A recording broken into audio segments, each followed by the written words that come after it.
वालेकुम सलाम डियर इम्तियाज। अच्छा, चलते हैं, हम क्लास को शुरू करते हैं। टाइम हो गया है तो प्रिंसिपल ऑफ पंचुअलिटी को बरकरार रखते हुए हम क्लास की जो है कमेंसमेंट करते हैं। आज का जो हमारा टॉपिक होगा वो प्रीवियस जो हमारा था टॉपिक क्लास का उससे रिलेटेड होगा। प्रीवियस जो था हमने क्या पढ़ा था, बेल पढ़ी थी हमने। तो आई होप कि आपने उस लेक्चर को पढ़ा होगा, उसकी सारी चीज़ें देखी होगी। जिन्होंने लाइव लेक्चर्स देखे हैं तो उनको तो पता होगा, और जिन्होंने नहीं देखे तो आई होप कि उन्होंने रिकॉर्ड लेक्चर्स देखे होंगे। और जो असाइनमेंट्स रिमेनिंग है उनके फीडबैक मिल जाएंगे इंशाल्लाह जल्दी आपको। अच्छा, बेल में हम जो है हमने बेल एप्लीकेशन ड्राफ्ट की थी, पीरियड बेल, पोस्टर बेल और प्रोटेक्टिव बेल। तो उनमें एक चीज होती है, बेल के साथ जब आपकी बेल अलो हो जाती है तब का प्रोसीजर आज है। जब इन केस अगर आपकी रिजेक्ट हो जाती है तो फिर ये जो हम प्रोसीजर पढ़ेंगे तो ये अप्लाई नहीं होगा। लेकिन क्योंकि अगर अलो हो जाती है तो हमें उसका प्रोसीजर मालूम होना जरूरी है, तो इस वजह से वो हम पढ़ते हैं कि इन केस अगर अलो हो जाती है तो फिर हम क्या प्रोसीजर है उसका। तो फॉर अ वाइल हम ये सपोज करते हैं कि भाई बेल हमारी अलो हो गई है। तो ये अलो होने के बाद हम श्योरिटी देते हैं कोर्ट को कि भाई ये बंदा हर तारीख पे आएगा इस कोर्ट में, जो जो तारीख इसकी होगी, जिस तारीख पे इसका केस चलेगा। और सर्टेन अमाउंट हम कोर्ट को पे करते हैं। और अमाउंट हम कैश में पे नहीं करते। किस में पे करते हैं? बॉन्ड्स में पे करते हैं। हमारे पास दो चीज ऑप्शंस होते हैं, या तो हम बॉन्ड्स में पे करें, जो हमने प्रीवियस क्लास में देखी थी, नेशनल सेविंग सर्टिफिकेट के बॉन्ड्स देखे थे, उसकी सूरत में पे करते हैं। या तो हम जो है कोई कागजात दे देते हैं, गाड़ी के कागजात हो गए, घर के कागजात हो गए। तो वो चीजें भी आप दे सकते हैं। अगर बड़ी रकम है, 40 लाख रुपए अगर मांग रहे हैं, या 50, करप्शन के केसेस में ऐसे होते हैं 25 लाख, 30 लाख, तो फिर क्या करते हैं, उसके बॉन्ड्स बनाना इतना आसान नहीं होता, तो फिर क्या करते हैं, गाड़ी के कागजात दे देते हैं। बड़ी कोई गाड़ी हो जाती है तो फिर उसके दे देते हैं। कहने का मतलब ये है कि जब बेल अलो हो जाती है तो उसमें हमें श्योरिटी देनी होती है कोर्ट को। ये पोस्टर इस बेल में, पीरियर इस बेल में क्या होती है, हमें एड इंटरम बेल मिल जाती है, तो उसी टाइम पे ही हमें श्योरिटी देनी होती है। फिर जब वो पीरियर इस बेल कंफर्म हो जाती है तो फिर श्योरिटी वही कंसीडर की जाती है। तो अभी हम ये सपोज कर रहे हैं कि हमारी बेल अलो हो गई है, तो उसके बाद हम क्या करेंगे, श्योरिटी देंगे। एक बंदा बनेगा श्योरिटी, फिर वो एफिडेविट जो होगा वो सबमिट कराएगा। और इन केस अगर हम श्योरिटी रिटर्न कराना चाहते हैं तो उसका क्या प्रोसीजर है, और उसकी रिटर्न ऑफ श्योरिटी की क्या एप्लीकेशन होगी, और बेल हमने पढ़ी थी अलो होने की, बेल कैंसिलेशन क्या है, और उसकी एप्लीकेशन कैसे ड्राफ्ट की जाएगी। आज का हमारा ये लेक्चर है। तो हम तीन एप्लीकेशन सीखेंगे, एक ये श्योरिटी एफिडेविट, और रिटर्न ऑफ श्योरिटी की एप्लीकेशन, और application for cancellation of bail. तो चलते हैं, हम बिना किसी देर के शुरुआत ही करते हैं आज के लेक्चर का। तो फर्स्ट ऑफ ऑल हम देखते हैं श्योरिटी। तो व्हाट इज श्योरिटी? जैसे लोन में गारंटर होते हैं, हम बैंक से जब लोन लेते हैं तो बैंक ऐसे ही हमें लोन नहीं देती। बैंक हमें कहती है कि भाई एक दो बंदे लेकर आओ। अमूमन यही कहती है कि भाई वो बंदों के पास सरकारी नौकरी हो, ताकि इन केस अगर तुम लोन वापस नहीं करते तो फिर हम उनकी जो सरकारी नौकरी है उनकी जो है सैलरी से काट लें, जो भी हमारे मंथली इंस्टॉलमेंट्स हैं उनके। कहने का मतलब ये है कि वो गारंटी मांगते हैं। तो जो गारंटी देते हैं वो गारंटर हो गए। लोन में जैसे गारंटर होते हैं वैसे बेल में ही श्योरिटी होता है। बंदा दोनों जो है गारंटी देते हैं। अगर लोन में गारंटी देता है तो गारंटर, अगर बेल में गारंटी देता है तो श्योरिटी। तो आई होप कि आप ये श्योरिटी का कॉन्सेप्ट समझ गए होंगे, और भी इससे ज्यादा देखते हैं इसकी डेफिनेशन वगैरह कि who is surety. Surety is a person जो एक सिक्योरिटी या सम अमाउंट जो है कोर्ट में सबमिट कराता है, और कोर्ट को अश्योर करता है, कोर्ट को ये याद दहानी देता है कि भाई अगर अक्यूज्ड जो होगा वो हर तारीख पे अपीयर होगा, जो भी कोर्ट इसको कहेगी। कोर्ट को एक किस्म की वो अश्योरेंस देता है कि भाई ये जो है अपीयर होगा, क्योंकि कोर्ट वो देखती है कि भाई इसने पहले इसके ऊपर इल्जाम्स लगे हुए हैं, इसको ऐसे ही छोड़ दिया जाए तो इसकी जिम्मेदारी तो मतलब जज की हो जाएगी। तो वो लॉ ने भी दिया हुआ है एक प्रोसीजर की भाई तुम्हारी जिम्मेदारी नहीं है, श्योरिटी कोई बंदा लेकर आए तो हम इसको जो है बेल दे देंगे। तो फिर क्या होता है, वो कोई रिलेटिव होता है फिर वो उसका श्योरिटी बन जाता है। नॉर्मली ये होता है, या दोस्त वगैरह होता है वो भी श्योरिटी बन जाता है। तो अगर अक्यूज्ड, इन केस हम जो श्योरिटी लेते हैं किसी बंदे की, भाई हम इसको हर तारीख पे लेके आएंगे, लेकिन वो अक्यूज्ड नहीं आता, तो उसके लिए क्या होगा, in case of absence of accused, जो श्योरिटी बंदा होगा, जो अमाउंट उसने जो दिया होगा वो कन्फिस्केट किया जाएगा। कन्फिस्केट का मतलब होता है जब्त करना।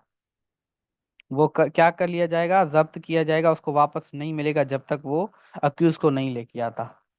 तो ये आपका अमाउंट सारा का सारा चला जाएगा, और जो बंदा श्योरिटी बना होगा वो रिस्पॉन्सिबल होगा इस चीज का। तो कहने का मकसद ये है कि जब जब भी किसी के आप श्योरिटी बने, सोच समझ कर बने। अगर आपका कोई रिलेटिव है और आपको उस पे भरोसा है कि भाई ये ऐसा नहीं करेगा, तो फिर उसके श्योरिटी बने। अक्सर क्या होते हैं, आप श्योरिटी बन जाते हैं, फिर अक्यूज ट्रायल के झंझट से बचने के लिए कहीं अंडरग्राउंड चला जाता है, तो फिर आप फंस जाते हैं, आपका अमाउंट भी चला जाता है ऊपर। ऊपर से आपका आप जिम्मेदार हो जाते हैं कोर्ट के सामने। कोर्ट आपको बोलेगी कि भाई तुमने रिटर्न में दिया है कि इसको मैं लेके आऊंगा, अगर ये नहीं आया तो इसका जिम्मेदार मैं हूंगा। जब हम श्योरिटी एफिडेविट ड्राफ्ट करेंगे तो वो सारी चीजें उसमें लिखेंगे।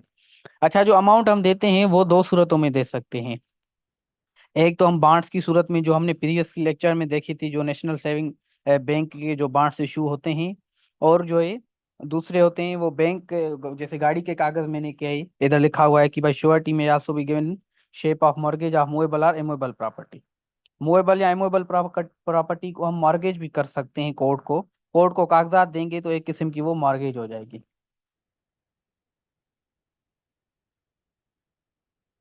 इम्तियाज अली का सवाल है। Very good question dear Imtiyaz. Sir, surety का डेथ हो जाए तो फिर अमाउंट वापस मिलेगी? तो श्योरिटी अगर डेथ हो जाती है तो फिर आप दूसरी श्योरिटी बनाएंगे। और जो अमाउंट वापस मिलता है वो श्योरिटी की डेथ पे नहीं मिलता, वो दो सूरतों में मिलता है। हम आगे पढ़ेंगे, लेकिन अभी अभी इसी लेक्चर में पढ़ेंगे, लेकिन आपने पूछ लिया है तो रिलेटिव है तो बता देता हूँ यदि इधर ही सुपरफिशियली। तो वो जो अमाउंट होगा वो दो सूरतों में। अगर आपकी बेल रिजेक्ट हो जाती है, जैसे प्रियरिस्ट बेल होती है, वो अगर आपको कच्ची बेल दे देते हैं लेकिन पक्की बेल कंफर्म नहीं करते, तो फिर वो उसको बोलते हैं रिजेक्ट हो गई। तो उस सूरत में आपको जो है श्योरिटी वापस मिलेगी। या केस खत्म हो गया, सारा केस, या तो उसकी सजा आ गई या वो बायदत बरी हो गया, जो भी हुआ, लेकिन फैसला आ गया, डिसीजन आ गया, तो डिसीजन आने पे आप श्योरिटी वापस ले सकते हैं। अगर श्योरिटी मर गया है तो दूसरा बंदा श्योरिटी बनेगा, बाकी अमाउंट वो आपको वापस नहीं मिलेगा जब तक वो केस चल रहा है। तो आई होप कि आपके सवाल का जवाब मिल गया होगा। तो श्योरिटी इस दो सूरतों में होती है, बॉन्ड्स की सूरत में, और जो है वो मूवेबल या इमूवेबल प्रॉपर्टी को अगर आप मॉर्गेज करते हैं कोर्ट को आप जो है कागजात देंगे तो एक किस्म की ये मॉर्गेज हो जाएगी। तो ये हो गई श्योरिटी।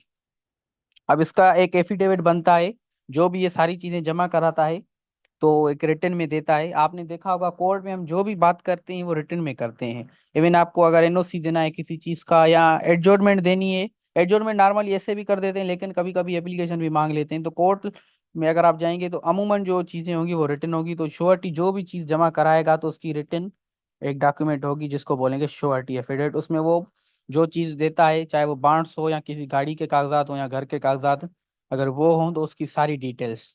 तो इनकेस जब अगर वो वापस लेने आए तो उसकी डिटेल्स हों कि भाई इसने ये चीज हमें दी थी, तो वो हम श्योरिटी जो एफिडेविट है उसकी जो है हम ड्राफ्टिंग सीखते हैं कि उसको कैसे ड्राफ्ट किया जाता है।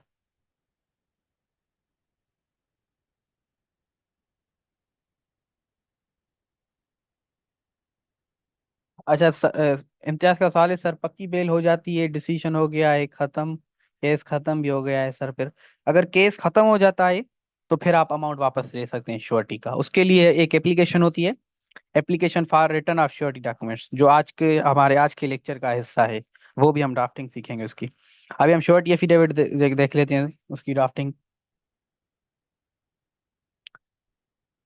जिस कोर्ट में आपका केस होगा, जिसमें आपकी बेल लगी हुई होगी, उसका टाइटल देंगे। अभी ये प्रियरिस्ट बेल है तो वो हमेशा सेशन जज के सामने होती है या हाई कोर्ट में होती है। In the court of session जज हैदराबाद।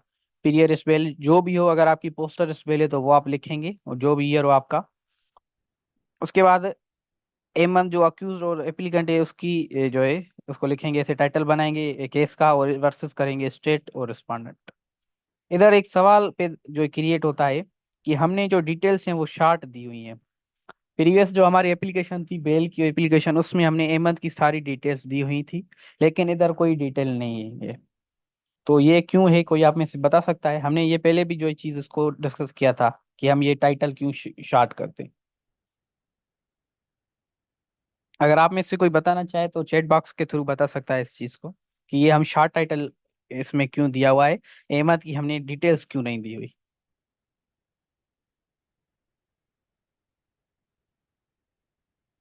अच्छा, इम्तियाज अली का जवाब है एफिडेविट है सर।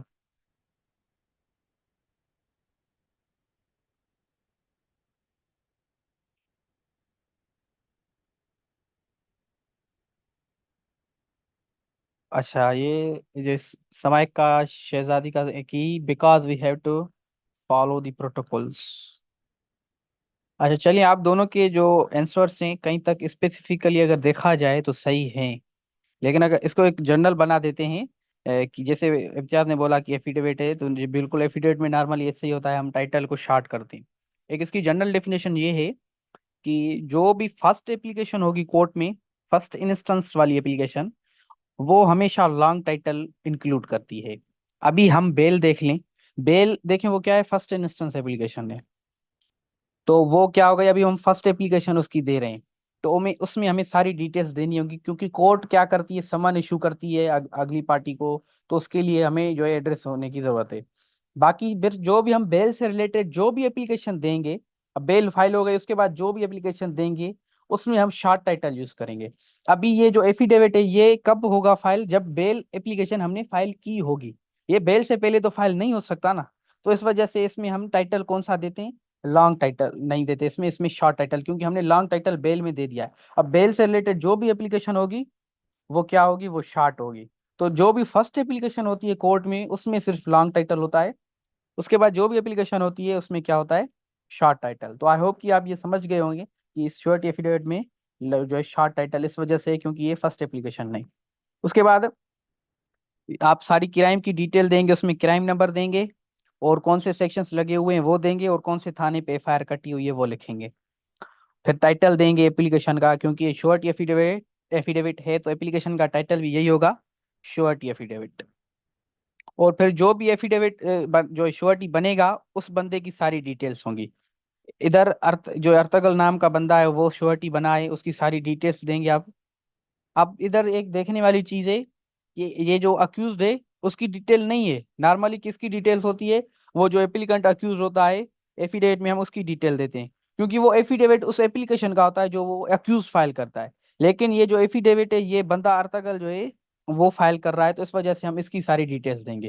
क्योंकि ये श्योरिटी की एफिडेविट, तो हम श्योरिटी की सारी डिटेल्स लिखेंगे। तो जो भी बंदा आपके केस में श्योरिटी बनेगा बेल वाले केस में, तो उसकी आप इधर सारी डिटेल्स देंगे। उसके बाद आप लिखेंगे कि भाई I am standing surety for the accused, और अक्यूज की सारी डिटेल्स की भाई मैं इस अक्यूज का क्या बन रहा हूँ, श्योरिटी बन रहा हूँ, और कितना अमाउंट में दे रहा हूँ एज अ श्योरिटी, जो है 50 लाख रुपीज। आपके केस में जितना भी अमाउंट होगा वो आप लिखेंगे। उसके बाद अगर आप गाड़ी दे रहे हैं एज अ श्योरिटी की, गाड़ी के कागजात दे रहे हैं, तो उसकी सारी डिटेल जैसे रजिस्ट्रेशन नंबर हो गया, इंजन नंबर हो गया, चेसिस नंबर हो गया, और मॉडल हो गया, मेकर कौन है, और कौन सा मॉडल है, कौन से साल की गाड़ी है, उसका वैल्यू कितना है, सारा कुछ।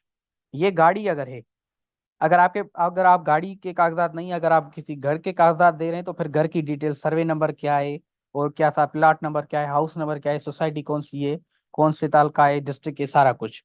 अगर आप जो है बॉन्ड्स वगैरह दे रहे हैं तो बॉन्ड्स के क्या देंगे, आप सीरियल नंबर देंगे इन केस ऑफ बॉन्ड्स। जो हमने बॉन्ड्स देखे थे प्रीवियस लेक्चर में, नेशनल सेविंग बैंक के बॉन्ड्स, तो अगर वो दे रहे हैं तो उसमें आप क्या करेंगे, उनके आप सीरियल नंबर मेंशन करेंगे। ये आइडेंटिफिकेशन पर्पस के लिए होता है कि इन केस अगर आप ये वापस मांगने आए तो कोर्ट को आप ये डिटेल्स देकर आप वापस ले सकते हैं। तो आई होप कि ये डिटेल्स आपको समझ आ गई होंगी कि वो कैसे देते हैं। उसके बाद आप लिखेंगे कि भाई I will produce the accused, जो भी अक्यूज होगा, जो on the date of hearing before this honourable court, इस कोर्ट जो भी तारीख देगी उस तारीख पे जो अक्यूज को मैं प्रोड्यूस करूंगा। और ये जरूरी चीज है ये लिखना कि भाई मैं इस श्योरिटी को डिस्पोज ऑफ नहीं करूंगा जब तक ये केस चल रहा है। I shall not dispose of the surety until the instant case is finally dispose of. आप इम्तियाज ने जो सवाल किया था वो इधर आपका जवाब आ गया है कि आप ड्यूरिंग दी प्रोसीडिंग्स बीच में आप श्योरिटी वापस नहीं ले सकते, क्योंकि इधर आप खुद लिखते हैं, खुद मेंशन करते हैं कि भाई मैं श्योरिटी डिस्पोज ऑफ नहीं करूंगा जब तक ये केस खत्म नहीं होता। तो ये केस जब खत्म होगा तभी आप वापस मांग सकते हैं, क्योंकि कोर्ट में आपने खुद रिटर्न में जमा कराया है। तो once you are admitting something you can not deny the same. आपने खुद इधर एडमिट किया है कि भाई मैं जो है डिस्पोज ऑफ नहीं करूंगा, तो फिर आप ये नहीं कर सकते। फिर जो ये कन्वेंशनल चीज है जो हम हर एफिडेविट में लिखते हैं कि भाई whatever stated above is true and correct to the best of my knowledge, जो भी ऊपर लिखा हुआ है वो मेरे इल्म के हिसाब से वो सच है, और सच है, और सही है। फिर उसके बाद डिपोनेंट जो होगा, जो वो अपना श्योरिटी एफिडेविट जो भी बंदा होगा, श्योरिटी जो बनेगा, वो अपनी इधर सिग्नेचर करेगा। उसके बाद जो वकील होगा वो सिग्नेचर करेगा, और कमिश्नर फॉर टेकिंग ओथ। तो वो सिग्नेचर करेगा, फिर ये श्योरिटी एफिडेविट कोर्ट में जमा होगा। अच्छा, इसमें जब आप ये कराएंगे श्योरिटी एफिडेविट थ्रू जो एफिडेविट ब्रांच, उसके बाद जैसे डिस्ट्रिक्ट कोर्ट है ये, तो आप सुप्रीडेंट के ऑफिस में जाएंगे, तो जो सुप्रीडेंट होगा वो इधर अपनी सिग्नेचर करेगा। फिर सुप्रीडेंट अपने क्लार्क को बोलेगा कि भाई ये डीजे के सामने जो भी कंसर्न कोर्ट होगी उसमें जो है लेके जाएगा। तो ये जो सुप्रीडेंट होता है वो इधर सिग्नेचर करता है, वही जो होता है वो कमिश्नर फॉर टेकिंग ओथ होता है। तो वो नॉर्मली ये लिखा होता है कि भाई मैं इससे पूछता हूँ कि मुझे ये सारी चीजें मालूम है, फिर वो उसको बताता है कि भाई ये तुम कह रहे हो, फिर उससे जो डिपोनेंट होता है उससे पूछता है कि भाई ये सारी चीजें इसमें लिखी हुई हैं, तुम इस चीजों को मानते हो? फिर डिपोनेंट कहता है हाँ, तो फिर जो है कमिश्नर वो अपनी सिग्नेचर करता है, फिर वो कोर्ट में सबमिट होती है जो भी कंसर्न होती है।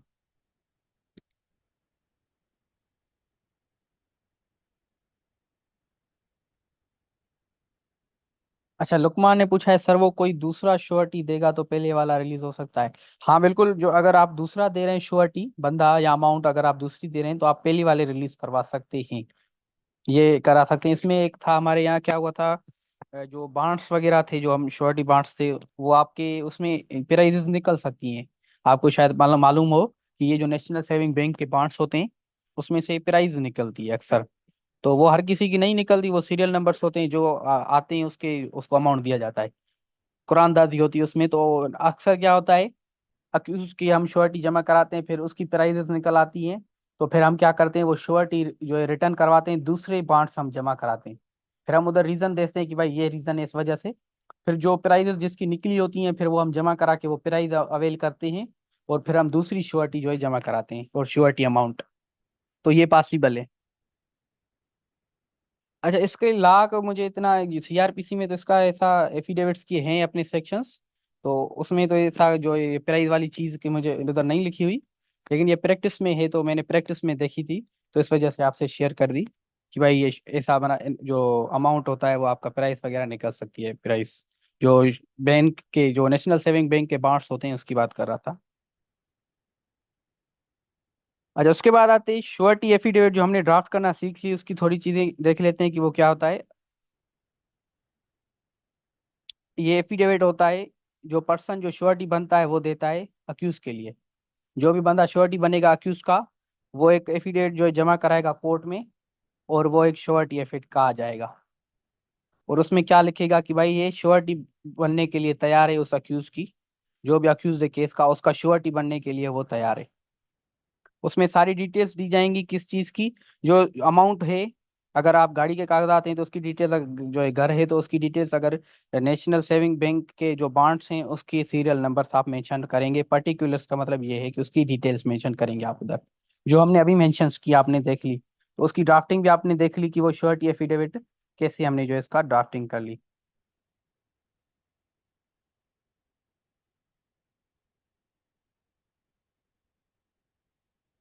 अच्छा, अभी ये श्योरिटी रिटर्न कैसे करवाएंगे, वेन श्योरिटी इज रिटर्न्ड, अब ये हमने पहले भी डिस्कस कर ली, क्योंकि आप लोगों ने सवाल पूछ लिए थे तो हमने उधर ही डिस्कस कर लिया था, लेकिन क्योंकि टॉपिक का ऐसा है तो इसको हम थोड़े डिटेल में भी पढ़ेंगे कि भाई श्योरिटी कब रिटर्न होती है।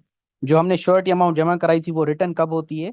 दो सूरतों में होती है, जब केस आपका डिस्पोज ऑफ हो चुका हो, केस आपका खत्म हो चुका हो, केस की डिसीजन आ चुका हो। डिसीजन चाहे जो भी आया हो आपका उससे मसला नहीं, अगर अक्यूज को सजा आ गई है फिर भी आप जो है श्योरिटी अमाउंट वापस ले सकते हैं। ऐसे नहीं है कि भाई अब अक्यूज को सजा आ गई आपके पैसे चले गए, नहीं, वो उसका अक्यूज का अपना मामला है, वो उसका साबित हुआ है उसके ऊपर जो भी ऑफेंस थे, तो वो उसका अपना जो हिस्सा है। बाकी आपका अमाउंट जो है सेफ है, वो आपको वापस मिलेगा as soon as court decide upon the matter.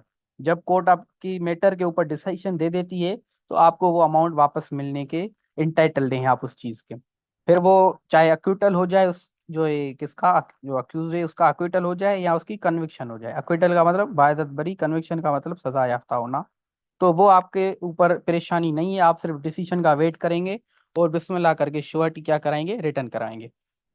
और ये दूसरी चीज है, फाइनल बेल इज रिजेक्टेड। अब ये फाइनल बेल का क्या सीन है? पोस्टर इस बेल में तो क्या होता है, या तो वो अलो होती है या रिजेक्ट होती है। पीरियड बेल में क्या सीन होता है हमने पढ़ा था, पीरियड बेल में एक तो होती है कच्ची बेल जिसको हम बोलते हैं इंटरम बेल या एड इंटरम बेल, पहले वो उसी दिन अलो हो जाती है, उसमें ये नहीं देखा जाता कि भाई ये बेलेबल ऑफेंस है या नॉन बेलेबल है। वो चीज नहीं देखी जाती, मेरिट ऑफ द केस को टच नहीं किया जाता। आपको बेल अलो की जाती है, वो होती है कच्ची बेल, जिसको प्रैक्टिस में बोलते हैं और उसको लॉ में बोलते हैं एड इंटरम बेल।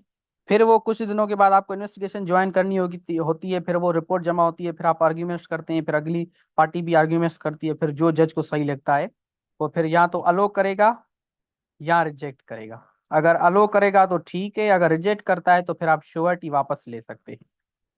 तो आई होप कि आप ये समझ गए होंगे कि ये फाइनल बेल क्या है। अगर वो रिजेक्ट हो जाती है तो वो आप श्योरिटी वापस ले सकते हैं। सपोज करें जो ये कच्ची बेल के लिए आपने जो श्योरिटी दी है और वो रिजेक्ट हो जाती है बेल, तो फिर जो आपने जो श्योरिटी दी थी वो आप वापस ले सकते हैं। तो ये दो केसेस हैं जिसमें आप वापस ले सकते हो। श्योरिटी वापस कैसे होती है वो प्रोसीजर देख लें। हमने कंडीशंस तो देख ली कि भाई कौन सी कंडीशंस में हम ये श्योरिटी वापस ले सकते हैं। अब हम देखते हैं कि हम वापस कैसे लेंगे। उसके लिए हमें एक एप्लीकेशन मूव करनी होती है कोर्ट में after the expiry of appellate period. अब इधर ये नोट करने वाली चीज है कि अपीलेट पीरियड तक हमें वेट करना होगा, तब हम जो है वो एप्लीकेशन दे सकते हैं, application for return of surety. Suppose करते हैं कि भाई वो डिसीजन आ गया केस का, तो आप फौरन डिसीजन आने के बाद आप वो नहीं कर सकते श्योरिटी की रिटर्न की एप्लीकेशन। आपको वेट करना होगा, वेट टिल कि भाई अपील का जो टाइम पीरियड है वो क्या हो जाए, एक्सपायर हो जाए। अपील का टाइम क्या हो जाए, वो एक्सपायर हो जाए। तो फिर हम क्या करेंगे, एप्लीकेशन मूव करेंगे। किसकी application, for return of surety documents. तो वो आप कब करेंगे, जब आपका अपील का पीरियड क्या होगा, एक्सपायर हो जाएगा। अपील का वो केस टू केस जो होता है वो डिफरेंट होता है। पहले मर्डर का जो होते थे वो 7 डेज होते थे, अब उसके बाद अब 30 दिन कर लिए गए थे, अमेंडमेंट आई थी जो। वो केस टू केस डिफरेंट होते हैं, हर केस की अपनी नोयत होती है। तो उस हिसाब से वो लिमिटेशन एक्ट जो है वो पार्लियामेंट ने पास किया हुआ है, उसमें वो सारी चीजें लिखी हुई हैं कि भाई इस केस की कितनी जो है अपीलेट पीरियड है, इस केस की कितनी। तो आप उधर से देख के देखेंगे कि भाई अपीलेट पीरियड जो है वो गुजर गया है, तो फिर आप क्या करेंगे, आप बिस्मिल्लाह करके वो श्योरिटी वापस लेंगे। अब ये कौन सी कोर्ट में फाइल होती है ये भी नोट करने वाली चीज है। ये एप्लीकेशन फाइल होती है जो जिस कोर्ट ने बेल ग्रांट की हो। चाहे वो मजिस्ट्रेट कोर्ट ने अगर बेल ग्रांट की है तो उसी कोर्ट में जाके आप ये एप्लीकेशन देंगे, अगर जो सेशन कोर्ट ने दी है तो आप उसी कोर्ट में जाएंगे। तो इसमें आपको झंझट की चीज ही नहीं, जिस कोर्ट में ने बेल दी है उधर चले जाएं।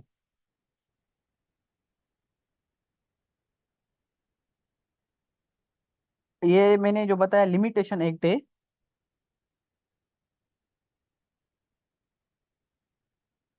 मोहम्मद अमार ने पूछा है which act past you mention about limitation of, ये limitation of act 1905। I hope कि आपने नोट कर लिया होगा लिमिटेशन एक्ट। अच्छा 1908, जी बिल्कुल ये 1908, सॉरी 1905 कह रहा था मैं। ये कंफर्म कर लीजिएगा 1908 है या 1905 है इन दोनों में से एक ही साल इनका। बाकी एक्ट का नाम यही है, लिमिटेशन एक्ट। इसमें जो है सारी लिखी हुई है कि इनका जो है क्या है, उनका 1908 है इसका। Thank you so much for the correction dear Amar. अच्छा, इफ द ट्रायल कोर्ट, इसमें ये थोड़ा कॉन्सेप्चुअल चीज है, इसको देख लेते हैं। मैं रिमूव कर लूँ थोड़ा।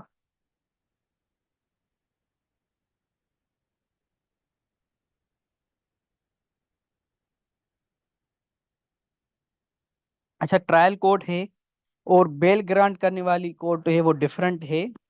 तो हम क्या करेंगे, सर्टिफाइड ट्रू कॉपी जजमेंट की अटैच करेंगे विद एप्लीकेशन। ये जरूरी चीज है। अब ट्रायल कोर्ट और जो एक बेल ग्रांट करने वाली कोर्ट कैसे डिफरेंट हो सकती हैं, ये एक सवाल है। तो ट्रायल सपोज करते हैं कि भाई हमारा ट्रायल चल रहा है जुडिशियल मजिस्ट्रेट के यहाँ, ट्रायल इधर चल रहा है और हम ले रहे हैं प्री अरेस्ट बेल। तो प्री अरेस्ट बेल कौन सी कोर्ट में लेते हैं, आप में से कोई बता दे काइंडली, क्योंकि हमने रिसेंटली ये चीजें पढ़ी हैं। तो प्री अरेस्ट बेल हम कौन सी कोर्ट में फाइल करते हैं, काइंडली आप में से कोई बता दे अगर मालूम है इस चीज का। तो चैट बॉक्स में ये बता सकता है कि प्री अरेस्ट बेल कौन सी कोर्ट में होती है। अच्छा, लुकमान ने बताया सेशन में, मोहम्मद अली ने बताया सेशन में, सेशन कोर्ट। और कोई बताना चाहे काइंडली बता दे। इम्तियाज अली ने कहा है हाई कोर्ट। अच्छा, आप तीनों के जवाब दुरुस्त हैं। जो लुकमान ने कहा है सेशन कोर्ट और मोहम्मद अली ने कि बिल्कुल सही है आपका जवाब, सेशन कोर्ट में और हाई कोर्ट में भी कर सकते हैं जैसे इम्तियाज अली ने कहा। लेकिन फर्स्ट इंस्टेंस में हम जो है सेशन में जाते हैं और कुछ एक्सेप्शंस हैं जिसमें आप हाई कोर्ट भी जा सकते हैं। जी बिल्कुल, बोथ वाला ऑप्शन बिल्कुल आपका सही है इम्तियाज अली का, कि बोथ वाला भी सही है, और सेशन कोर्ट वाला, नॉर्मली हम सेशन कोर्ट में जाते हैं, लेकिन कुछ स्पेशल केसेस होते हैं जिसमें हम जो है वो हाई कोर्ट में भी जा सकते हैं। जी बिल्कुल, हाई कोर्ट में भी हो सकता है।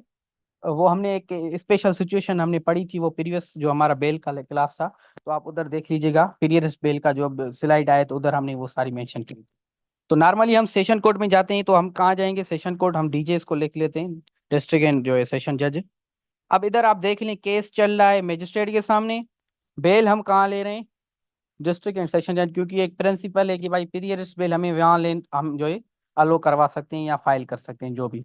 तो अब ये सिचुएशन आ गई, तो इस सिचुएशन में अगर आप जो है श्योरिटी वापस लेंगे, तो जो मजिस्ट्रेट ने जो डिसीजन दिया होगा, तो उस डिसीजन की सर्टिफाइड ट्रू कॉपी आप अटैच करेंगे with the application for return of surety documents, जो अभी हम ड्राफ्ट कर रहे हैं उस एप्लीकेशन के साथ उस डिसीजन की सीटीसी फाइल करेंगे। फिर वो जो एप्लीकेशन हम ड्राफ्ट करेंगे वो इस डीजे के सामने जो है फाइल करेंगे। अब डीजे के सामने क्यों फाइल करेंगे, क्योंकि हमने ये चीज पढ़ी है कि भाई जिस कोर्ट ने बेल अलो की है, उसी कोर्ट के सामने हम क्या करेंगे, श्योरिटी वापस लेंगे। तो क्योंकि अब डीजे ने अलो की है बेल, पीरियड बेल, तो हम श्योरिटी डॉक्यूमेंट्स भी उसी से वापस लेंगे। तो अब अगर हम जाएंगे तो वो डीजे बोलेगा कि भाई डिसीजन आ गया है, तो वो बोलेगा, हम बोलेंगे हाँ डिसीजन तो आ गया है, तो वो बोलेगा भाई प्रूफ दिखाओ, डिसीजन की सर्टिफाइड ट्रू कॉपी दिखाओ। तो इस वजह से हम पहले से उसको अटैच कर देंगे ताकि ये मसला ना हो। तो इस वजह से हम वो अटैच करेंगे, फिर डीजे के सामने जाएंगे कि भाई ये देखो डिसीजन आ गया है, अब हमें अपनी श्योरिटी वापस कर दो। तो चलते हैं हम वो एप्लीकेशन देखते हैं कि वो कैसे ड्राफ्ट की जाती है।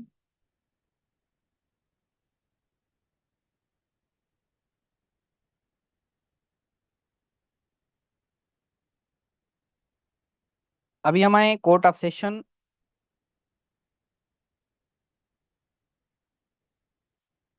हैदराबाद, और प्रियर बेल हमारी, और अहमद हमारा अक्यूज है, और इस वर्सेस स्टेट ये केस का टाइटल है, शॉर्ट टाइटल इस वजह से कि ये फर्स्ट एप्लीकेशन नहीं है, और ये क्राइम की सारी डिटेल्स हमने इधर मेंशन की है।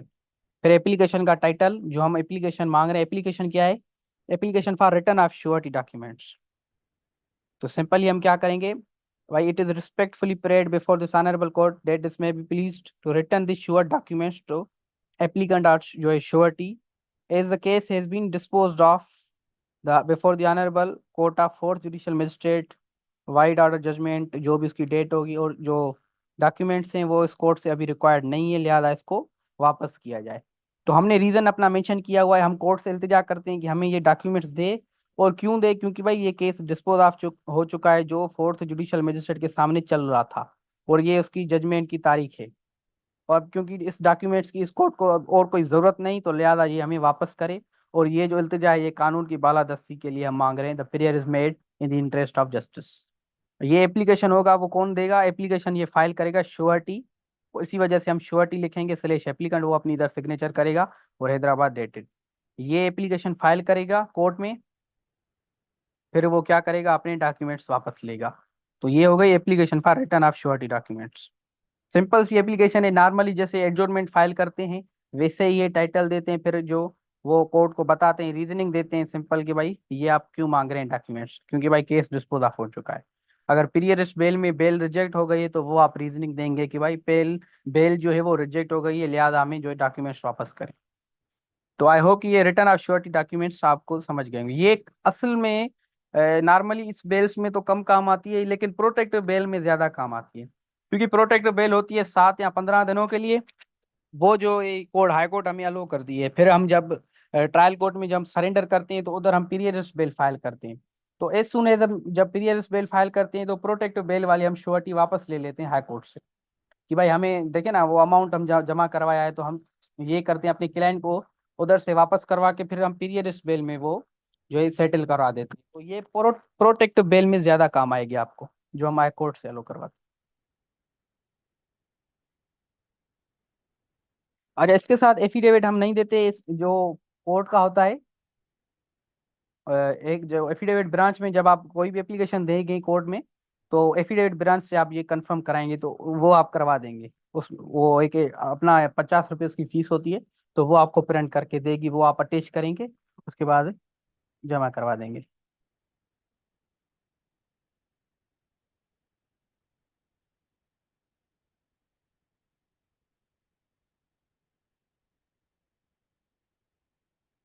अच्छा, मोहम्मद अवान अमार ने पूछा also do highlight in which scenarios. अच्छा, ये हमने चीज अभी रिसेंटली पढ़ी है, शायद आपने क्लास को लेट ज्वाइन किया है। ये श्योरिटी किन सिचुएशंस में रिटर्न बैक होगी, हमने अभी वो पढ़ी है। दो सिचुएशंस है, एक है अगर आपकी फाइनल बेल रिजेक्ट हो जाती है, और दूसरी है अगर आप जो है वो क्या होता है, केस डिस्पोज ऑफ हो जाता है, तो उन सिचुएशन में आप रिटर्न करते हैं। तो ये अभी हमने रिसेंटली जो है 5-10 मिनट पहले इस चीज को पढ़ा है, और हमने कॉन्सिक्वेंस भी देखे हैं कि क्या होगा। वो रिस्पॉन्सिबल होगा अगर अक्यूज जो है नहीं आता, वो जो भी अमाउंट है उसका कन्फिस्केट किया जाता है। ओके, जजाकल्ला। आप जो रिकॉर्ड लेक्चर्स में देख लीजिएगा ये चीजें, उधर कवर्ड हैं ये सारी चीजें। अच्छा, आज का जो हमारा लास्ट टॉपिक है वो है कैंसिलेशन ऑफ बेल। कि भाई कैंसिलेशन ऑफ बेल कैसे होगी। नॉर्मली क्या होता है, जब भी हम अपने अक्यूज को बेल लेके देते हैं, तो जो कंप्लेनेंट होता है उसकी पूरी कोशिश ये होती है कि भाई इसकी बेल को क्या किया जाए, रिजेक्ट करवाया जाए। तो वो application for cancellation of bail भी फाइल करते हैं कुछ सिचुएशंस में। तो वो क्या करते हैं, वो कैंसिलेशन ऑफ बेल देते हैं, लेकिन उसके ग्राउंड्स होते हैं सर्टेन। 5-10 ग्राउंड्स हैं जो जजमेंट्स में डिसाइड किए गए हैं। तो वो हम ग्राउंड्स देखते हैं, वो कौन से ग्राउंड है और कौन सी जजमेंट है, और कौन से सेक्शन के अंदर ये एप्लीकेशन हम फाइल करते हैं कोर्ट में। तो चलते हैं हम, बिस्मिल्लाह करते हैं। Cancellation of bail. जब हम अक्यूज को जो है रिलीज करते हैं बेल पे, तो उसकी बेल हम कैंसिल करवा सकते हैं, और फिर से उसको अरेस्ट करवा सकते हैं जब तक उसके ऊपर ट्रायल चल रहा है। आवाज आ रही है मेरी? अच्छा, आप में से कोई बता दे काइंडली कि आवाज आ रही है मेरी?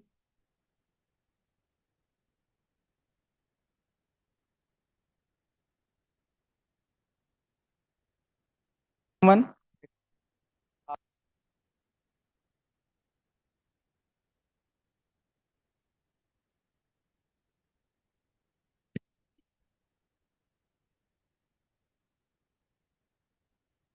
अभी भी वॉइस का इशू है, काइंडली कोई बता दे।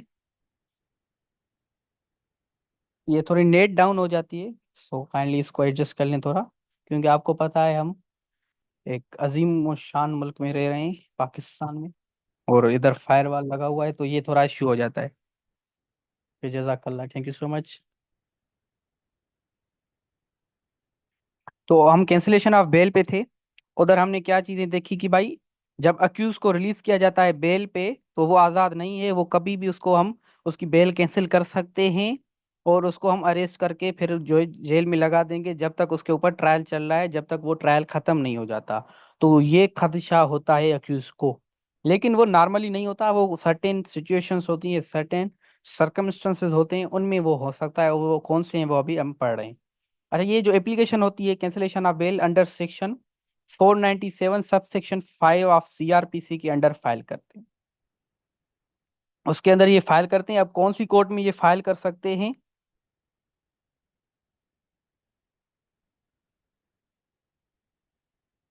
नॉर्मली जो होती है वो हम हाई कोर्ट या कोर्ट ऑफ सेशन में ये फाइल करेंगे, या जो कोर्ट है जिसने रिलीज किया हुआ है उस कोर्ट में हम फाइल कर सकते हैं कि भाई इस बंदे को, जिसको रिलीज किया गया है, उसको फिर से अरेस्ट करो, उसको कस्टडी में रखो। कि अब कस्टडी में रखो, सिंपल सी बात है। अब ये इधर कहीं पे ये नहीं लिखा हुआ कि भाई बेल कैंसिल हो गई। आप ये लॉ की लैंग्वेज देख लें, लेकिन इसका मतलब यही है। अब देखें, किसी बंदे को अरेस्ट करो, उसकी बेल अलो हो गई है, उसके बाद अरेस्ट करो, तो इसका एक सिंपल मकसद यही होता है कि भाई इसको जो बेल दी गई है उसको कैंसिल करो। क्योंकि बेल का मतलब ये है कि भाई उसको छूट दी गई है कि भाई जब तक तुम्हारा केस चल रहा है, तुम कि जो है जेल में नहीं रहोगे, जब तक तुम्हें सजा नहीं आती, या अगर बाइज्जत बरी हो जाते हो। तो लॉ में इधर नहीं लिखा हो, लेकिन हम यही समझते हैं कि भाई बेल जिसको मिली है उसको फिर से अरेस्ट करवाते हैं, तो इसका मतलब यही है कि उसकी आप बेस्ट जो बेल है वो कैंसिल करवा रहे हैं। इसके सर्टेन ग्राउंड से वो सीआरपीसी में नहीं लिखे हुए, उसकी एक जजमेंट्स जो है उसमें वो लिखे हुए हैं। हम उसको जजमेंट्स को फॉलो करके वो सारे ग्राउंड्स देखते हैं कि वो कौन से ग्राउंड्स हैं। Grounds for cancellation of bail under section 497 subsection CrPC. एक जजमेंट है 2020 की एससीएमआर पेज नंबर जो है 1115। 2020 की एसीएमआर का फुल फॉर्म होता है सुप्रीम कोर्ट मंथली रिव्यू। और जो है 2021 की supreme court monthly review 87 page 5। और 2021 जो है एसीएमआर 9 जो है 1909। ये तीन जजमेंट्स हैं जिनमें ये सारी चीजें डिसाइड की गई हैं कि भाई अगर आपको बेल कैंसिल करनी है तो इन ग्राउंड्स में आप बेल को कैंसिल कर सकते हैं।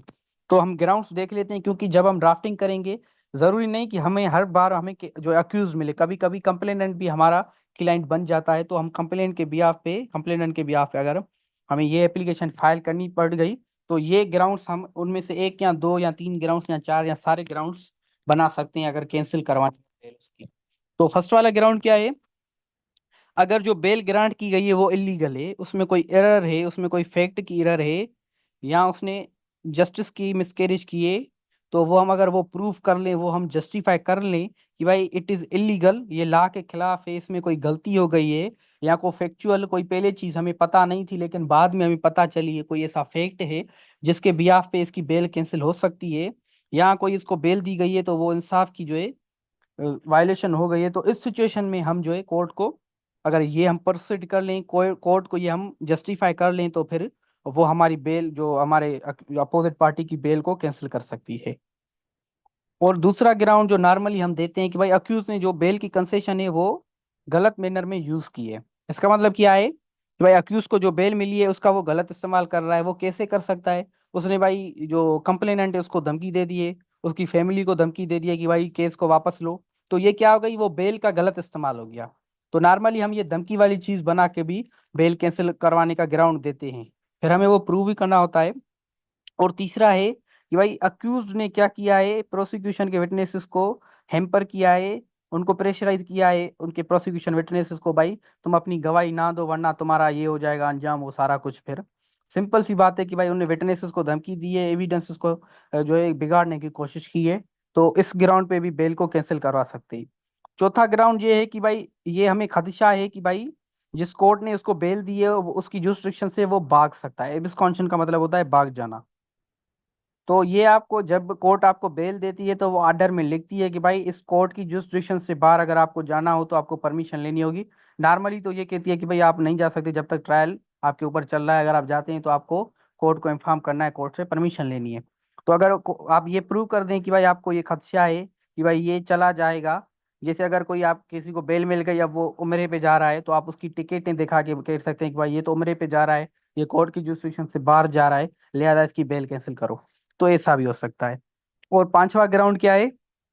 ये भाई अक्यूज ने क्या की है, कोर्ट्स जो इन्वेस्टिगेशन है उससे इंटरफेयर करने की कोशिश की है। जो इन्वेस्टिगेशन की चल रही थी उसमें उसने इंटरफेयर करने की कोशिश की है, उसने मुदाखलत, चाहे वो गलत अंदाज में हो या जो भी हो। अक्यूज क्योंकि मुदाखलत नहीं कर सकता, वो पहले ही उसके ऊपर इल्जाम से, तो ये चोरी ऊपर से सीना चोरी, तो वो सीन हो जाएगा। तो इस वजह से अगर अक्यूज को ऐसा काम करता है, पहले उसके ऊपर इल्जाम है, फिर उसको बेल दी गई, ऊपर से रिलीफ भी दिया गया है, फिर वो इन्वेस्टिगेशन के प्रोसेस को डिस्टर्ब कर रहा है, तो फिर उस ग्राउंड पे आप बेल को रिजेक्ट करवा सकते हैं। छठा ग्राउंड क्या है कि भाई अक्यूज ने अपनी आजादी का गलत इस्तेमाल किया है, सिमिलर ऑफेंस में कमिट होने का खदशा है। सपोज करें उसने कोई मर्डर कर दिया है, उसको मर्डर में तो वैसे बेल नहीं मिलती, सपोज करते हैं उसको बेल भी मिल गई, कुछ ऐसे एक्सेप्शंस हैं जिसमें मिलती है, फिर वो दूसरा मर्डर करने की कोशिश कर रहा है, या उसको चोरी के ऑफेंस में उसको बेल मिल गई, वो फिर से चोरियां कर रहा है, तो इस सिचुएशन में फिर उसकी बेल रिजेक्ट हो जाती है। या कोई नया फैक्ट आ गया है या मटेरियल आ गया है जो इन्वेस्टिगेशन के दौरान पता चला है, जिसके उसकी गिल्ट होने के ज्यादा चांसेस हैं, तो वो जो नए फैक्ट्स हैं उन फैक्ट्स के बुनियाद पे उसकी बेल रिजेक्ट हो सकती है। रिजेक्ट नहीं कह सकते, क्योंकि रिजेक्ट का मतलब होता है अलो ही नहीं हुई, उस दौरान रिजेक्ट हो गई, इसको बोलेंगे बेल का कैंसिल होना। तो ये सात आठ ग्राउंड्स हैं जो जजमेंट्स में लिखे हुए हैं, जो मैंने प्रीवियसली मेंशन किए हैं। ये इन ग्राउंड्स पे आप अपने जो भी अपोजिट पार्टी है उनकी जो बेल है वो रिजेक्ट करवा सकते हैं। तो चलते हैं हम जो है कैंसिलेशन ऑफ बेल की एप्लीकेशन जो है वो ड्राफ्ट करना सीखते हैं केस स्टडी के थ्रू। अच्छा, ये केस स्टडी आप थोड़ा इसको पढ़ लें, तब तक मैं जो है पानी पी लेता हूँ।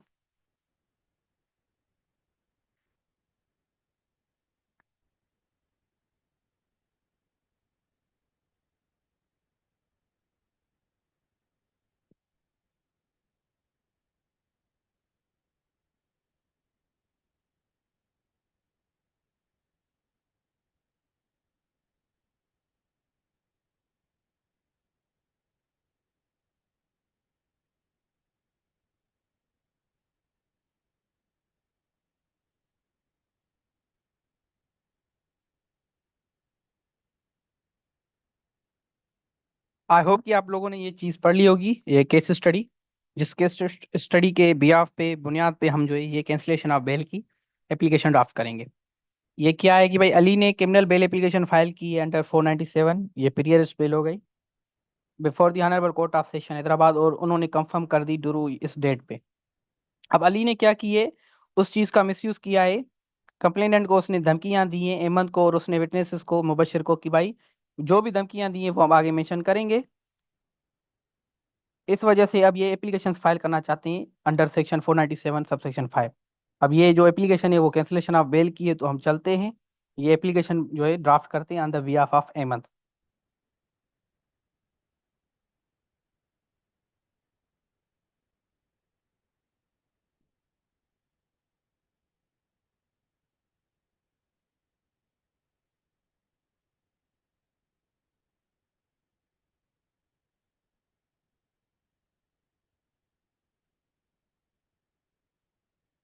अच्छा, मोहम्मद अमार का सवाल है कि प्रोसिक्यूशन या complainant lawyer which one seeks cancellation of bail are both good.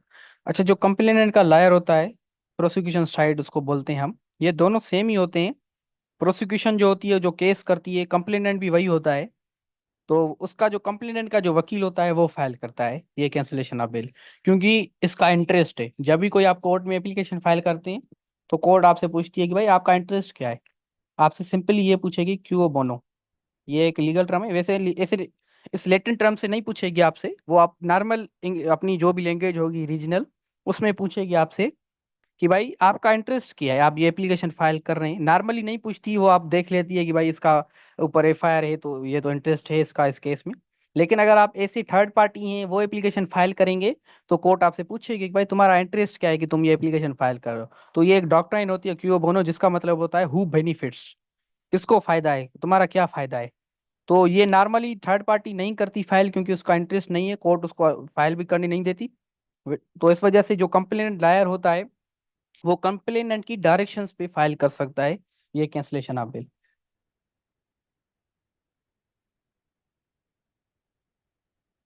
अच्छा,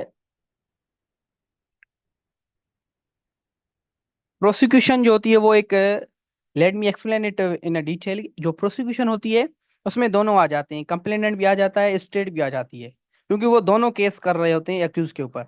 लेकिन कंप्लेनेंट जो होता है वो नैरो स्कोप में होता है, कंप्लेनेंट में सिर्फ कंप्लेनेंट आता है, और जो प्रोसिक्यूशन है उसमें दोनों आ जाते हैं, वो वाइडर स्कोप पे। तो आपकी बात भी दुरुस्त है। तो प्रोसिक्यूशन जो है वो थोड़ा बहुत ज्यादा स्कोप वाली चीज है, उसमें जो कंप्लेनेंट भी आ जाता है, स्टेट भी। तो आपका जो सवाल है कि क्या स्टेट कर सकती है कैंसिलेशन ऑफ बेल, तो स्टेट खुद कर सकती है, जज भी कर सकता है अपने वो उसमें, जो भी सो मोटो उसको बोलते हैं, जो action on is on behalf, तो वो कर सकता है। लेकिन नॉर्मली वो नहीं करता, क्योंकि वो जज को कैसे पता चलेगा कि भाई ये कर रहा है। तो अगर उसको पता चल जाता है कि वो विटनेसेस के साथ कुछ ऐसी वो कर रहा है, या उसको तंग कर रहा है, या कंप्लेनेंट को धमकी दे रहा है, तो वो कर सकता है। लेकिन ये प्रैक्टिकली चीज एप्लीकेबल हमारे यहाँ बहुत है ही नहीं, क्योंकि वो जज कहता है कि भाई मेरा क्या जाए, क्योंकि अगर कंप्लेनेंट को कोई मसला नहीं उस चीज से, तो वो क्यों जो कैंसिल क्यों करे। तो अगर वो जज अगर कैंसिल करवा मतलब बेल जो है करना चाहेगा, तो वो कंप्लेनेंट से पूछेगा कि भाई क्या तुमको इस धमकियों से मसला है। अगर वो बोलेगा कि भाई हाँ भाई मुझे मसला है, तो फिर वो कर सकता है। तो कहने का मतलब ये है कि सारी की सारी चीजें घूम फिर कर कंप्लेनेंट के पास ही आती हैं, कि अगर कंप्लेनेंट को इश्यू होगा तो फिर जो बेल रिजेक्ट होगी। तो चलते हैं हम, बिस्मिल्लाह करते हैं। इन दी कोर्ट ऑफ सेशन जज, मैं इसको जूम कर देता हूँ।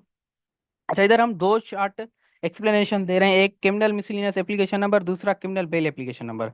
दो इस वजह से, ये बेल एप्लीकेशन नंबर हम देंगे जो भी अलॉट हुआ होगा हमें, और ये इस एप्लीकेशन का है, ये जो करंट हम एप्लीकेशन फाइल करें, ये बेल एप्लीकेशन उस बेल का है जिसको हम कैंसिल करवाने के लिए आए हैं।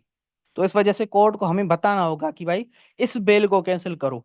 ऐसे गलती से किसी दूसरे बंदे की बेल कैंसिल हो जाए, तो इस वजह से कोर्ट को बताते हैं कि भाई ये बेल एप्लीकेशन है, उसको कैंसिल करो, और जो एप्लीकेशन कैंसिल करने की एप्लीकेशन है उसका ये टाइटल है, जो इसकी डिटेल है। अब ये फर्स्ट इंस्टेंस वाली एप्लीकेशन है, कैंसिलेशन ऑफ बेल इससे पहले फाइल नहीं की गई है, तो इस वजह से एमंत की अब जो भी कंप्लेनेंट है उसकी सारी डिटेल्स हम देंगे। उसके बाद इससे रिलेटेड कोई भी एप्लीकेशन हम फाइल करेंगे, तो उसमें क्या होगी, शॉर्ट टाइटल होगा। अब एफिडेविट होगा इस एप्लीकेशन का, तो उसमें हम शॉर्ट टाइटल देंगे, क्योंकि ये बेल कैंसिलेशन की फर्स्ट एप्लीकेशन के बाद जो भी इससे रिलेटेड होगी उसमें शॉर्ट टाइटल होगा। फिर उसके क्राइम के डिटेल्स जिसमें उसको बेल मिली थी, अब हम उसकी बेल कैंसिल करवाने आए। अब टाइटल क्या होगा एप्लीकेशन का? Application for cancellation of bail under section 497 subsection 5 of CrPC. और कोर्ट से हम सिंपली मांगे कि भाई क्या करे, may kindly be please to cancel the bail of accused, जो इस कोर्ट ने जो क्या किए, ग्रांट किए इस डेट पे, इस फैक्ट्स एंड ग्राउंड्स को क्या करे, कंसीडर करे। अब ये फैक्ट्स जो होंगे, ये जो आपकी स्टोरी होगी वो सारी कुछ आप इधर लिखेंगे। एफआईआर की जो भी स्टोरी होती है वो इधर आप लिखेंगे, फैक्ट्स जो भी होंगे आप एफआईआर से लेंगे। जैसे बेल में हमने क्या किया था, बेल में भी हमने फैक्ट्स कहाँ से लिए थे, एफआईआर से लिए थे। तो इधर भी आप जो भी फैक्ट्स होंगे वो एफआईआर से लेंगे, फिर वो ट्रांसलेट करेंगे और इधर मेंशन करेंगे। तो ये हमने प्रीवियस लेक्चर्स में भी देखी थी, तो मैं समझता हूँ कि इसको रिपीट करने की जरूरत नहीं, इस पे ज्यादा हमें जो लॉ से रिलेटेड हम डिस्कशन नहीं कर सकते, क्योंकि ये फैक्ट्स लिखे हुए हैं, मैं इसको आपको ट्रांसलेट करके सुना दूं।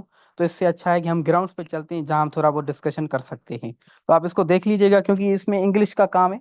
आपकी अगर इंग्लिश अच्छी है तो आप अच्छी तरह से ट्रांसलेट कर लेंगे। आपको बस करनी ट्रू ट्रांसलेशन है, बाकी इंग्लिश का थोड़ा बहुत इशू हो जाए तो वो मसला नहीं होता, लेकिन ट्रांसलेशन वही करनी है जो लिखी हुई है। अगर आप ऐसे कर रहे हो, उधर चीज एक लिखी है, आप ट्रांसलेट करके दूसरी चीज मेंशन कर रहे हैं, तो फिर आपके लिए मसला हो जाएगा। तो ये थोड़ा इसका ध्यान रखना होगा आपको। उसके बाद दूसरा फैक्ट क्या है कि भाई एफआईआर रजिस्ट्रेशन होने के बाद अली को ग्रांट की गई। अच्छा, ये पीरियड पहले थोड़ी मिस्टेक हो गई इधर। इस ऑनरेबल कोर्ट ने इस तारीख पे, फिर जो इन्वेस्टिगेशन कंडक्ट करने के बाद पुलिस ने क्या किए, रिपोर्ट जमा किए, चालान जिसको हम बोलते हैं अंडर 173 या सीआरपीसी, इस कोर्ट के सामने। और इन्वेस्टिगेशन जो है ऑफिसर रिकमेंड किया, जो है where in the investigation officer recommend to conduct the trial of accused. और आईओ का ओपिनियन क्या था, जो आईओ है, आईओ मतलब कि इन्वेस्टिगेशन ऑफिसर, उसने क्या किया कि भाई एक अपना ओपिनियन दिया कि भाई इसके ऊपर ट्रायल चलना चाहिए, क्योंकि हमें लगता है कि ये ऑफेंस कमिट हुआ है। हमने पढ़ा था, जब हमने चालान डिस्कस किया था तो हमने क्या पढ़ा था, चालान में जब वो कॉलम नंबर 7 होता है जिसमें स्टोरी लिखी जाती है, उसकी लास्ट में आईओ का ओपिनियन भी होता है। स्टोरी के बाद वो अपना ओपिनियन देता है कि भाई हमारा ओपिनियन क्या है। तो इधर इसने क्या ओपिनियन दिया है कि भाई इसके ऊपर ट्रायल चलना चाहिए। अब जो है वो क्या कर रहा है, अली अली जो है मिसयूज कर रहा है बेल की कैंसिलेशन, जो उसकी जो भी सॉरी बेल मिली है उसको, उसकी जो कंसेशन है, उसकी जो रियायत है एक किस्म की, बेल उसको एक किस्म की उसको रियायत दी गई है, क्योंकि उसके ऊपर ट्रायल चल रहा है फिर भी उसको बेल दी गई है। तो उसने उस कंसेशन का क्या किया है, मिसयूज किया है। लिहाजा एप्लीकेंट जो कंप्लेनेंट है उसकी ये एप्लीकेशन जो है सुनी जाए, और जो है बेल को कैंसिल किया जाए on the consideration of following grounds. अब हम अपनी वकालत जो होगी वो इस ग्राउंड्स में जो है बनाएंगे। जो भी अपनी वकालत का जो स्किल होगा, जो भी ड्राफ्टिंग का हो गया या लीगल लॉ नॉलेज का हो गया, वो आप इस ग्राउंड्स में जो है यूज करेंगे, यूटिलाइज करेंगे। जो फैक्ट्स होते हैं वो अपने हाथ से नहीं बनाते, वो आप एफआईआर से लिखते हैं, फिर वो जो सारी चीजें होती हैं वो आप सिर्फ मेंशन करते हैं। तो ग्राउंड हम देखते हैं। पहला ग्राउंड क्या है कि भाई the case against accused is true and genuine hence liable to be tried in accordance with law. अब हम क्योंकि बेल कैंसिल करवाने आए हैं तो हम सारी चीजें अक्यूज के अगेंस्ट करेंगे। तो अक्यूज के अगेंस्ट ये चीज है कि भाई ये केस जेन्युइन है। जेन्युइन है तो ये क्या हो गई, अक्यूज के खिलाफ हो गई। तो जो भी हमें अक्यूज के खिलाफ चीजें मिलेंगी वो हम मेंशन करेंगे। तो ये भी मेंशन करने के काबिल चीज है कि भाई ये केस जेन्युइन है, लिहाजा इसको जो है ट्राई किया जाए इन अकॉर्डेंस विद द लॉ, कानून के हिसाब से इसको जो है जो है डील किया जाए। अब हम अपनी जो स्टोरी लिखेंगे कि भाई इसने हमें धमकियां दी हैं, इस वजह से इसकी क्या की जाए, इसकी बेल कैंसिल की जाए। इन दी आफ्टरनून जो भी होगा तारीख, एप्लीकेंट और कंप्लेनेंट और पीडब्ल्यू नेमली मुबशिर उसकी सन्नाफ आसिफ अली। अच्छा, इधर पीडब्ल्यू है, पीडब्ल्यू का मतलब क्या है, प्रोसिक्यूशन विटनेस।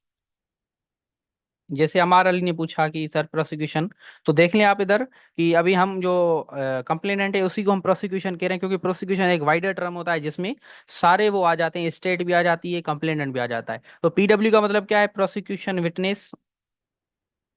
और जब डिफेंस का जो होता है, जो अक्यूज के जो विटनेसेस होते हैं उसको बोलते हैं डीडब्ल्यू।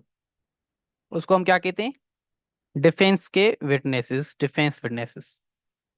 तो आई होप कि आप ये समझ गए होंगे, ये नोट कर लीजिएगा, मैं इसको रिमूव कर देता हूँ। अच्छा, ये किधर थे, अल जायका रेस्टोरेंट पे बैठे थे, और इस टाइम पे जो है वो आया अक्यूज और 3 बंदों के साथ आया और धमकियां दी हमारे पीडब्ल्यूज को, प्रोसिक्यूशन विटनेस को और एप्लीकेंट को कि भाई केस से विड्रा करो वरना तुम्हें क्या किया जाएगा, मर्डर किया जाएगा तुम्हारा, तुम्हें मार दिया जाएगा। तो ये सिंपल सी स्टोरी हमने बताई है कि भाई हमें धमकियां मिली हैं हमारे जो एप्लीकेंट है और उसके पीडब्ल्यूज को। अच्छा, इधर नोट करने वाली चीज ये है कि टाइम हमने जो है 24 आवर में फॉर्मेट में इधर मेंशन किया हुआ है। मैंने पहले भी बताया था जब हम एफआईआर पढ़ रहे थे तो उधर टाइम लिखा हुआ था। तो उधर जो टाइम लिखा हुआ था वो 24 आवर वाले फॉर्मेट में था। तो लॉ में जब भी हम जो भी चीज लिखेंगे टाइम लिखेंगे तो वो 24 आवर वाले फॉर्मेट में लिखेंगे। ये ऐसे क्यों करते हैं, 12 वाले में क्यों नहीं लिखते? कि 12 वाले में अक्सर क्या होती है, वो इसका गलत फायदा ले रहे थे पुलिस वाले। सपोज करें मैं इधर लिखता हूँ 12 PM, तो पुलिस वाले क्या करते थे, इसको पेंसिल से अगर स्टोरी को जो है बिगाड़ना हो, केस को जो है कमजोर करना हो, या जो भी पैसे लेकर पीएम को इधर ए करके एएम कर देते थे। जैसे ये देखे ना, पीएम लिखा हुआ है, इसको एएम कर दिया। तो अब इसको प्रूफ करने के लिए हमारे पास कोई चीज नहीं होती थी। फिर वो जो हो गए, तंग हो गए इस पुलिस वालों से, फिर उन्होंने एक रूल बना दिया कि भाई अब से जो भी टाइम होगा वो 24 आवर वाले फॉर्मेट में होगा। तो उस फॉर्मेट में तो कोई भी वो पेन से वो नहीं कर सकते ना, क्योंकि वो 12 के बाद वो एक नहीं आता, 12 के बाद आता है 13, 14, 15, 16, 17 आता है, तो उसमें मिस्टेक का कोई सवाल ही पैदा नहीं होता। तो इस वजह से वो 24 आवर वाला फॉर्मेट यूज करते हैं। अच्छा, उसके बाद वो थर्ड वाला हमने ग्राउंड क्या दिया है कि भाई अली ने क्या की है, मिस यूज किया है कंसेशन ऑफ बेल का।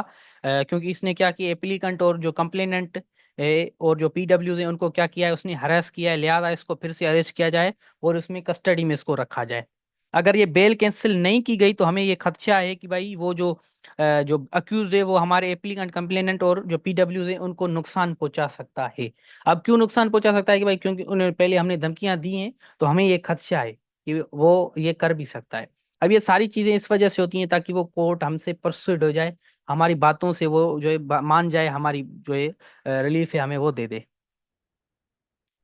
और अगर ये बेल कैंसिल नहीं की गई तो वो क्या होगी, मिसकैरेज ऑफ जस्टिस होगी। लिहाजा इस बेल को कैंसिल करके कानून की बालादस्ती को जो है रखा जाए, कानून की बालादस्ती रखी जाए। और जो फर्दर ग्राउंड से जब ये एप्लीकेशन सुनी जाएगी तब हम kind permission of the honourable court ये सारी चीजें करेंगे, जो फर्दर ग्राउंड है। और जो कंप्लेनेंट होगा, एप्लीकेंट इस एप्लीकेशन का, वो जो है सिग्नेचर करेगा और उसका वकील इधर सिग्नेचर करेगा। और हैदराबाद डेटेड जो अगर कराची का है तो कराची। तो ये हो गई application for cancellation of bail. और उसके साथ साथ एफिडेविट होगा। मैं वो दिखा दूं आपको एफिडेविट। मैं ये रिपीट नहीं करता क्योंकि हमने प्रीवियस में भी क्लास में भी ये रिपीट किया हुआ था। सॉरी फॉर द डिस्टरबेंस, ये जूम नहीं हो रहा था अच्छी तरह। टाइटल देंगे कोर्ट में।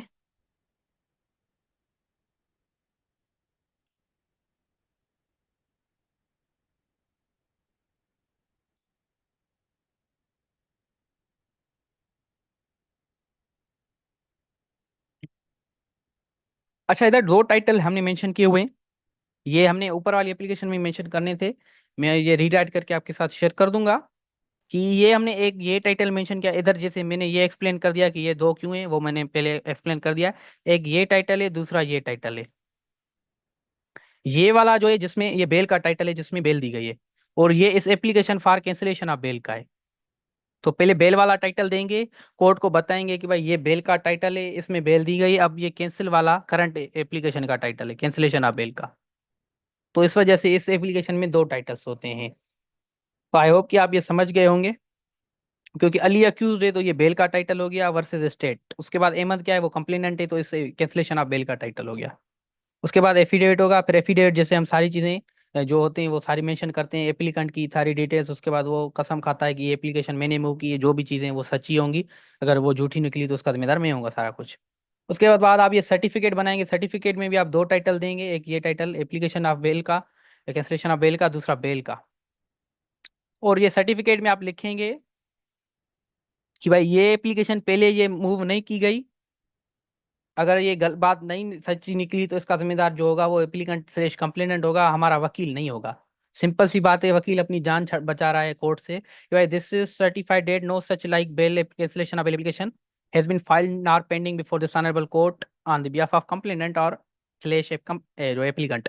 अगर ये बात सच्ची नहीं निकली तो इसका जिम्मेदार भी एप्लीकेंट और जो कंप्लेनेंट इस एप्लीकेशन का है, जो भी कंप्लेनेंट स्लेश इस एप्लीकेशन का एप्लीकेंट है वो रिस्पॉन्सिबल होगा, हमारा वकील नहीं होगा। सिंपल सी बात है। फिर वो अपनी एडवोकेट सिग्नेचर करेगा, फिर ये सबमिट कराएगा। ये इस वजह से कोर्ट को हम देते हैं क्योंकि प्रीवियसली भी हम एक स्टूडेंट ने सवाल किया था कि सर ये हम क्यों दे रहे हैं सर्टिफिकेट।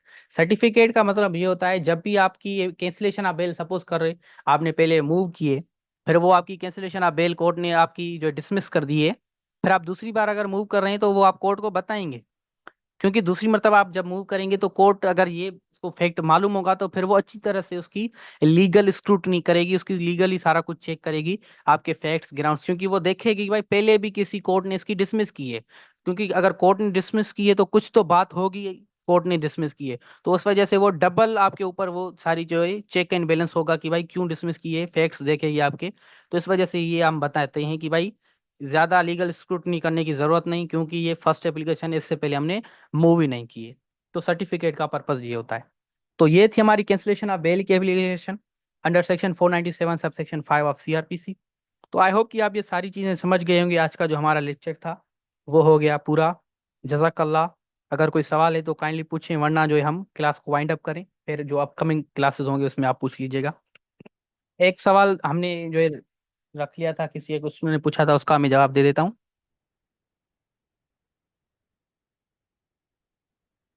इम्तियाज अली का था। सर आपकी बात सही है, यहाँ पर एक बंदा श्योरिटी बना था एक केस में, फिर उसका इंतकाल हो गया सर, फिर केस खत्म हो भी गया, बाद में श्योरिटी के सन को मिला अमाउंट डेथ सर्टिफिकेट देने के बाद। हाँ केस खत्म हो गया, फिर ये देखिए ना, केस खत्म होने के बाद श्योरिटी उसी को मिलेगी जिसने जमा कराई है। अब वो श्योरिटी मर गया है, तो इस वजह से डेथ सर्टिफिकेट देना लाजमी है। क्योंकि ये कोई प्रॉपर्टी नहीं है कि उसके बच्चे को हम इनहेरिट कर दें। ये उसका एक लीगल इंटाइटल है वो बंदा। अगर वो मर गया है तो उसका सर्टिफिकेट दें, फिर उसके बाद उसके बच्चे को जो है दे सकते हैं। तो ये हो गया इसका। जजाकल्ला, thank you so much dear Imtiaz. अच्छा अगर कोई सवाल नहीं है तो हम वाइंड अप करें क्लास को, फिर हमारा अपकमिंग लेक्चर होगा तो उसमें आप पूछ लीजिएगा। और जो असाइनमेंट्स आपकी सबमिट कराई हैं उसके भी फीडबैक्स जल्दी शेयर किए जाएंगे आपके साथ। और जो भी रिमेनिंग असाइनमेंट्स है, kindly we all encourage you all to submit the remaining assignments also। तो हम समझते हैं कि क्लास को वाइंड अप कर लेना चाहिए।